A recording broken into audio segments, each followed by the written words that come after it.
Hello everyone, this is BB Hong again. As I mentioned before in my Encanto x Coco presentation video, I was planning on making more videos in the future related to my story, and well, here we are. Like I said before, and I guess promised, I've decided to do another presentation, but in this case, I'm going to be summarizing the chapters of each. I mean, I'm going to be summarizing each chapter for my story, but in this case, I'll be focusing on two chapters at a time instead of just one because I feel like it would, I guess, make things more quick while also making things easier to understand. Also, if you haven't watched either Encanto or Coco, you might want to go back and watch those first before reading the story, as it will make more sense if you know the context behind some of the characters or the lore behind those movies and why they would fit or cross over, at least in my story. But hey, it's a fanfic, so what can you do? Also, yeah, it's just heavy spoilers ahead if you want to read this fanfic, which I suggest you not do unless you watch those movies first.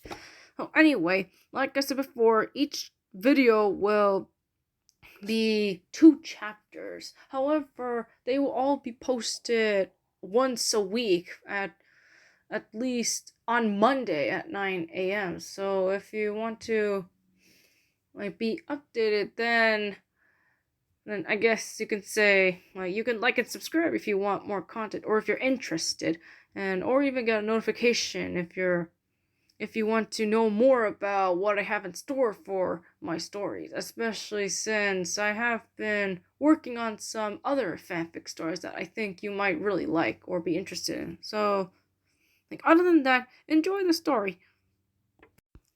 Also, one more thing to add, all the chapters, at least in the story, make up at least 35 chapters. However, the story technically ends at chapter 34, with the 35th chapter being a bonus chapter, or you could say a special chapter that reveals a major spoiler for those of you who haven't read it. So, yeah, just to keep a heads up on that.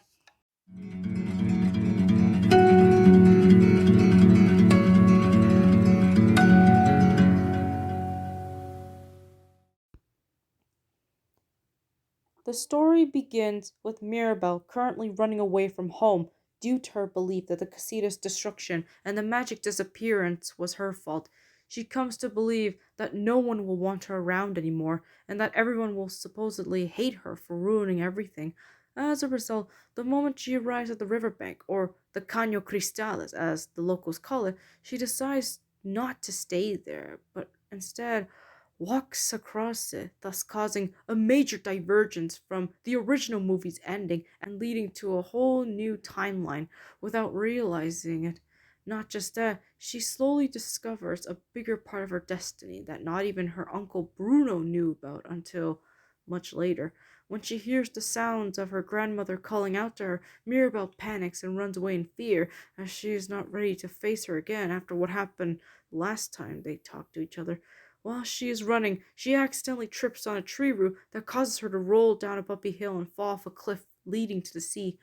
She ends up passing out for a few minutes, only to find herself in a mysterious new realm that is dark and murky. But the moment she gets up and looks around, she is greeted by the sight of a large bridge made up entirely of marigold petals.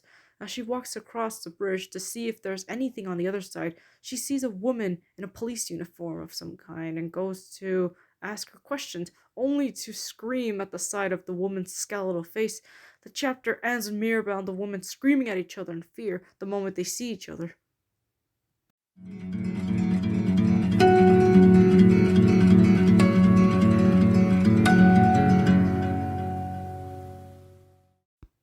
Mirabelle becomes so freaked out by the woman's appearance that she runs away in fear while the woman tries to calm her down.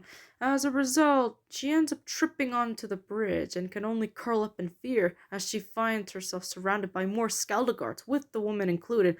The woman, whose name is Juanita Garcia, offers her a hand and assures her that she means no harm to Mirabelle, to which the young Madrigal reluctantly accepts, as she finds that she has no choice but to trust her. As she gets back up with the woman's help, Like Juanita and the guards bring her to the Marigold Grand Central Station and reveals to Mirabelle the possibility of her having been cursed, hence why she's stuck in the land of the dead, but still alive somehow. Mirabelle becomes worried, though Juanita assures her that there is a way to get her back home, like namely finding her deceased relative and receiving a blessing from them. She also explains to Mirabelle over how the land of the dead works, as it is very diverse and is separated, or rather split into various branches that are suited for souls who passed on but are from different communities and cultures. And the one branch, or the main branch that they are in right now, is the Colombian branch. Juanita then brings Mirabel to Adria Diaz, who is one of the many clerks working at the station, or more specifically, the Office of Family Reunions. When Adria finds out about Mira being a member of the Madrigal family, she reveals to her that her grandfather, Pedro Madrigal, is very famous within the Colombian branch due to having become a professional counselor to the deceased souls of the afterlife and helping them with their issues.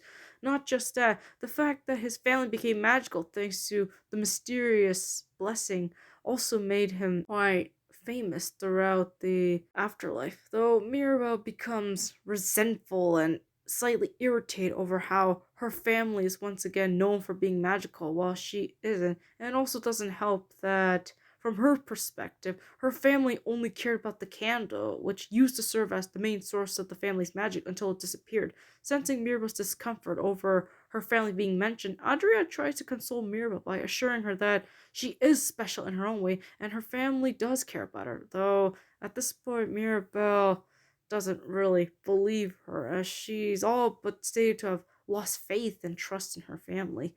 And when Mirabelle finds out from Adria that those who stay in the land of dead too long will die and be permanently trapped there for good, she discovers the hard way as she finds that her own hands are slowly losing their skin to reveal nothing but bones. And realizing that time is running out, Mirabelle is sent by Adria to go with Juanita to find Pedro and get his blessing before it's too late.